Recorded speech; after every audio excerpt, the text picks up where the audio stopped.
Hello, everyone, and welcome to Conversations with the Greats, the podcast where we delve into the minds of history's most influential thinkers. I'm your host, Awi, and today we have a guest whose ideas have shaped philosophy, psychology, literature, and modern thought, Friedrich Nietzsche. Nietzsche's name evokes strong reactions. Some see him as a radical, even dangerous thinker, while others consider him a brilliant visionary. Known for concepts like the death of God, the eternal recurrence, and the Übermensch, his work challenges us to rethink our values, confront nihilism, and embrace the creative potential of life. Today, we'll explore Nietzsche's teachings, their implications, and the critiques surrounding his work. So, without further ado, let's bring him on. Thank you for this invitation. It is curious to step into this era, one of machines and technology, and yet I sense the eternal struggles of humanity remain unchanged. Let us converse. To understand your philosophy, Friedrich, we need to start with your life. You were born in 1844 in Rücken, Germany. Your father was a Lutheran pastor, and you were raised in a deeply religious household. How did this upbringing shape your later rejection of Christianity? My early life was steeped in piety, discipline, and tradition. My father's death when I was a boy left a void that my family's faith tried to fill. But as I grew older, I found the answers of religion unsatisfying. I saw the hypocrisy of its followers, the stagnation of its dogmas, and the way it dulled the human spirit. Christianity, I realized, promotes weakness and mediocrity by glorifying suffering and obedience rather than strength and creativity. This disillusionment set me on a path of inquiry, of seeking truth beyond the comfortable lies of tradition. You were also heavily influenced by the classics, music, and philosophy. Schopenhauer, for example, seems to have had a profound impact on your thinking. Indeed, Schopenhauer opened my eyes to the raw, chaotic essence of existence. He described life as driven by a blind and insatiable will, a perspective both horrifying and liberating. Yet I ultimately rejected his pessimism. Where Schopenhauer advised retreating from the world and denying one's desires, I argued for embracing life in all its complexity. To me, existence is not a burden to escape, but a challenge to affirm and transform. Schopenhauer's insights were a stepping stone to my own philosophy, which seeks to empower individuals to rise above despair and mediocrity. Your friendship with Richard Wagner also played a role in your intellectual development. But that relationship ended bitterly. Why? Wagner. He was a genius, a master of art. I admired him greatly, not only for his music, but for his vision of art as a means of cultural renewal. But as time passed, I saw him succumb to nationalism, to Christianity, and to the decadence I sought to critique. His operas became vehicles for ideas I could not endorse, and his growing alliance with the political powers of his time disgusted me. Art should elevate and challenge, not serve the interest of the herd. Thus, our paths diverged. Let's move to one of your most famous declarations. God is dead. This statement is often misunderstood. What did you mean by it? When I declared that God is dead, I was not referring to the literal death of a deity, but to the collapse of the belief in God as the foundation of meaning and morality. This was not a triumphant proclamation, but a diagnosis of a crisis. For centuries, Western culture had relied on Christianity to provide a sense of purpose, an anchor for its values. But the rise of science, secularism, and critical thinking had eroded this foundation.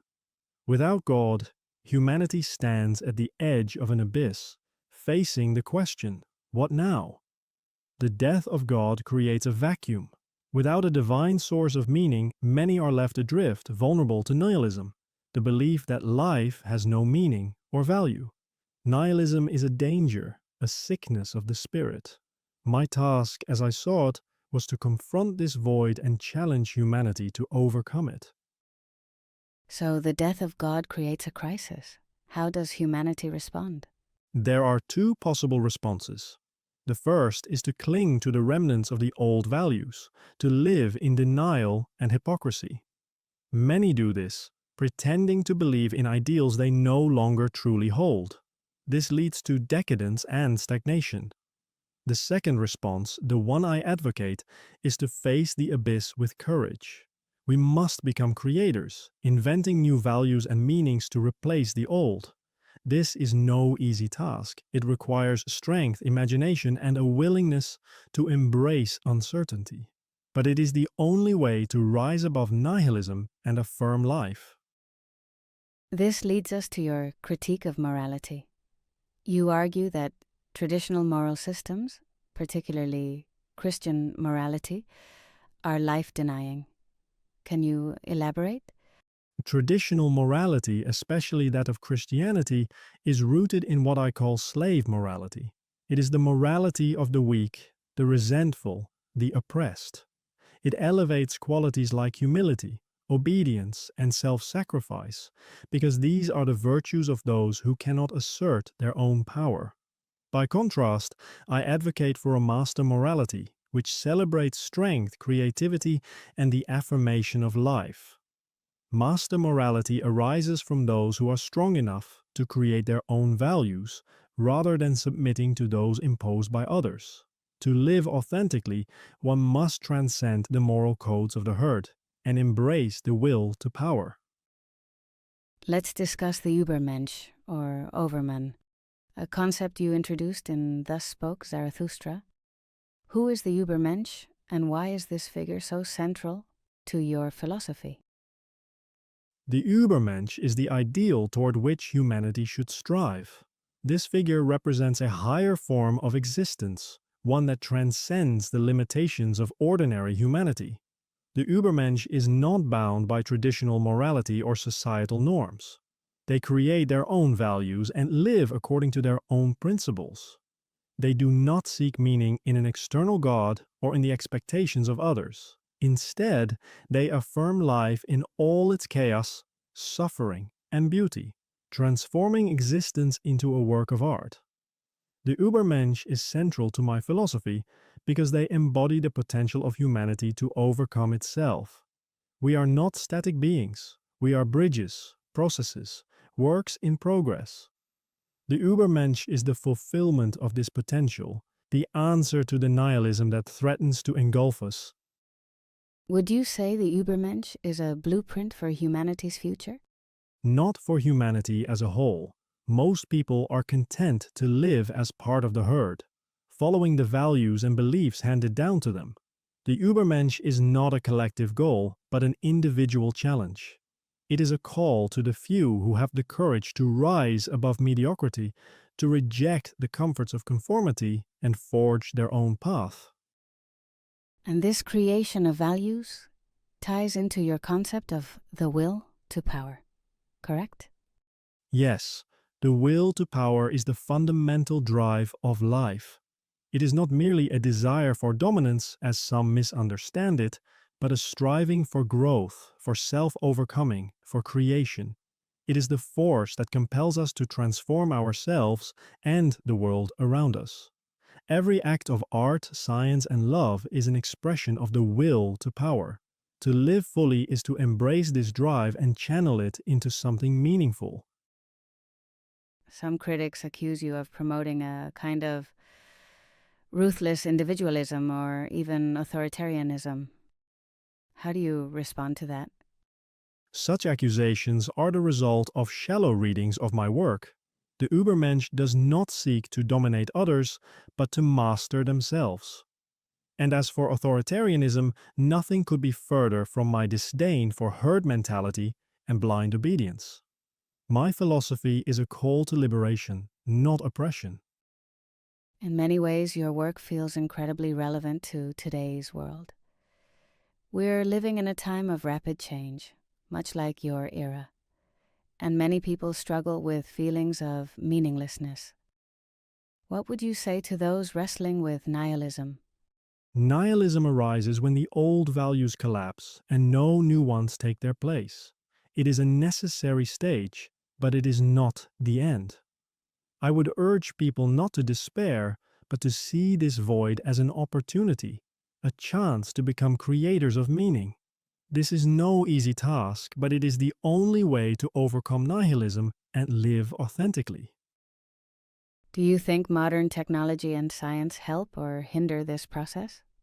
Both technology and science have immense potential, but they can also enslave people to convenience and distraction. The challenge is to use these tools wisely, not as crutches, but as means to enhance creativity and self-discovery. Another of your profound ideas is the eternal recurrence. You ask your readers to imagine living their lives over and over infinitely.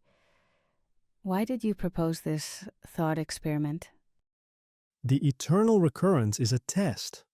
If one were condemned to live the same life, with all its joys and sorrows, eternally, could they affirm it? Could they embrace every moment saying, "Yes, this is my life, and I would choose it again"? It challenges us to live authentically, to confront our choices with the utmost seriousness. This is not merely a metaphor, but a way to understand life's profound weight. Every decision becomes eternal. It pushes us to take responsibility for our existence and to strive for a life that is worth living again and again. It's a daunting idea. Many might find it overwhelming. Indeed, it is not for the faint-hearted. To embrace eternal recurrence requires immense strength and love for life, a willingness to affirm existence in its totality without seeking escape. It is a challenge, but also a liberation. For when one can say yes to the eternal recurrence, they achieve a kind of spiritual freedom, a reconciliation with life's inherent chaos and beauty. This idea ties into your broader philosophy of life affirmation. Could you expand on that? Life affirmation is at the heart of my philosophy. It is the opposite of resignation, denial, or escapism. To affirm life is to embrace its struggles, uncertainties, and imperfections. It is to say yes to existence, not in spite of its challenges, but because of them. For it is through struggle that we grow, through chaos that we create, through suffering that we achieve depth. The highest goal is not to avoid pain, but to transform it into something beautiful, something meaningful. This is the true art of living. Friedrich, your work has inspired countless thinkers, but has also faced criticism. Some see your ideas as dangerous, even nihilistic. What do you hope your legacy will be? I do not seek disciples or monuments. My hope is that my work sparks questions, not answers. If my writings inspire individuals to think for themselves, to challenge the assumptions of their time, and to create their own paths, then I have succeeded. Philosophy is not about comforting truths, but about unsettling questions. My task was to provoke, to awaken, to unsettle, and if I have done that, then my legacy is secure. Thank you, Friedrich, for sharing your insights with us today. Your work continues to challenge and inspire, and this conversation has given us much to think about. It has been a pleasure. May your listeners embrace the challenge of existence and strive to create something beautiful out of their lives. And with that, we conclude today's episode of Conversations with the Greats. Thank you all for joining us. Don't forget to hit that like button, subscribe to the channel, and turn on the notification bell so you never miss an episode. We'll see you next time with another remarkable guest from history. Goodbye.